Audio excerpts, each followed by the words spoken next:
নমস্কার বন্ধুরা, mummy cook ব্লগের সকল ভিউয়ার্সকে স্বাগত জানিয়ে শুরু করছি আজকে একটা নতুন ভিডিও।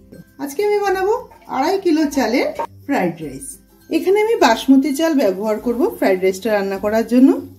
চালটা আমি আধা ঘন্টা আগে ভালো করে ধুয়ে ভিজিয়ে রেখেছি। জলটা গরম হয়ে গেলে জলের মধ্যে দিয়ে দেব অল্প পরিমাণে নুন। এখানে আমি 2 চামচ নুন ব্যবহার করছি। দিয়ে দেবো কয়েকটা তেজপাতা। তেজপাতাগুলো আমি ধুয়ে ব্যবহার করলাম।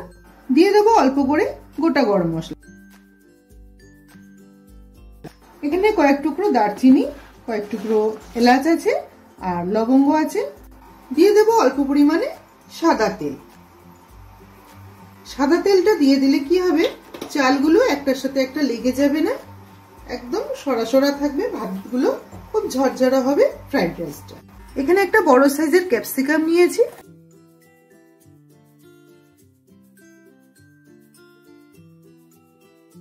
ক্যাপসিকামটা আমি স্লাইস করে কেটে নেব।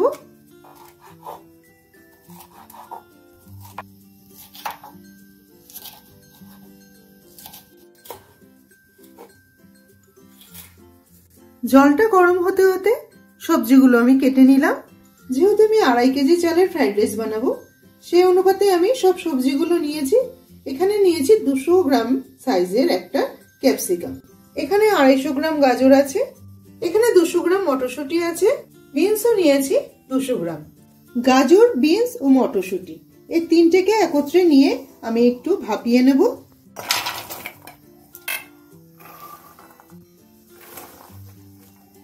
বিনস, গাজর ও মটরশুঁটি সিদ্ধ করে নেওয়ার সময় দিয়ে দেব অল্প পরিমাণে নুন ও অল্প পরিমাণে চিনি। চিনি ও নুনটা দিয়ে দিলে কি হবে জানো তো, এই যে গাজর ও বিনসের ও মটরশুঁটির যে কালারটা বজায় থাকবে, খুব সুন্দর লাগবে কালারগুলো।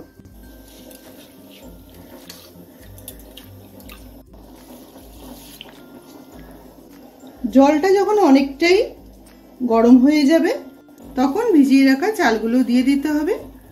চালটা আধা ঘন্টা আগে ভিজিয়ে রাখলে পরে চালের দানাগুলো লম্বা লম্বা হয়ে যাবে, দেখতেও খুব ভালো লাগবে।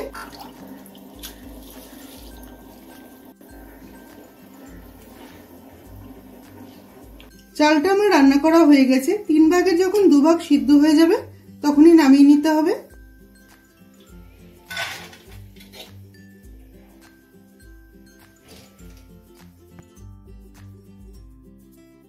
কড়াই বসিয়ে কড়াইতে দিয়ে দেবো অল্প পরিমাণে সাদা তেল।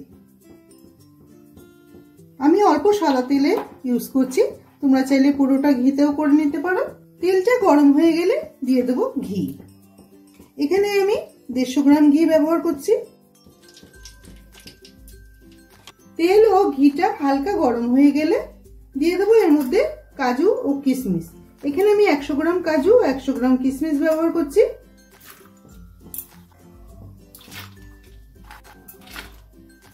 দিয়ে দেবো ক্যাপসিকাম কুচি।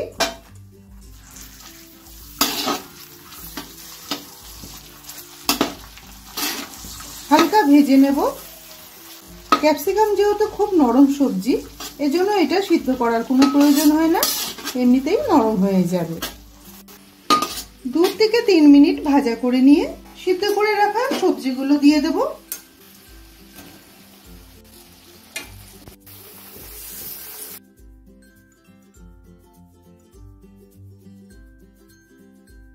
গাজর, ক্যাপসিকাম ও মটরশুঁটির কালারটা দেখো কত সুন্দর বজায় রয়েছে।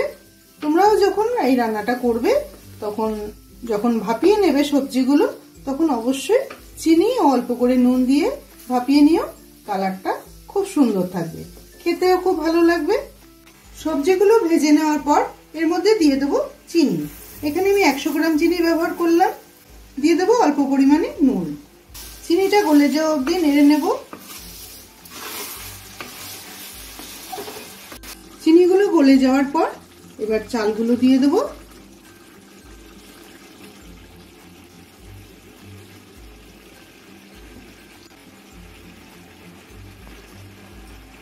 এবার খুব ভালোভাবে মিশিয়ে নিতে হবে, তবে খুব বেশি নাড়াচাড়া করা যাবে না, তাহলে চালগুলো ভেঙে যেতে পারে। দিয়ে দেবো 2 চামচ কেওড়া জল। এতে ফ্লেভারটা খুব ভালো আসবে। দিয়ে দেবো 2 থেকে 3 চামচ গোলাপ জল।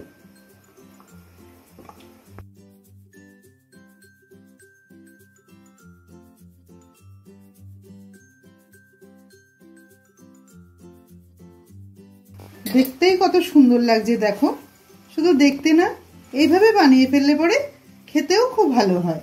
তোমরা বাড়িতে অবশ্যই ট্রাই করে দেখো। বাড়িতে অনেক সময় হয় ছোটখাটো অনুষ্ঠান বা পিকনিক, এইভাবে রান্না করে দেখো, খেতে খুব মজার হয় আর রান্নাটাও হয়ে যায় খুব তাড়াতাড়ি। খুব ভালোভাবে সবজিগুলোর সাথে মিশিয়ে নিলাম।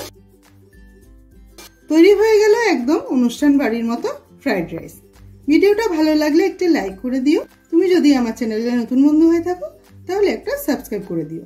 পুরো ভিডিওটা দেখার জন্য অসংখ্য ধন্যবাদ। সবাই ভালো থেকো। দেখা হবে অন্য কোনো নতুন রেসিপির সাথে।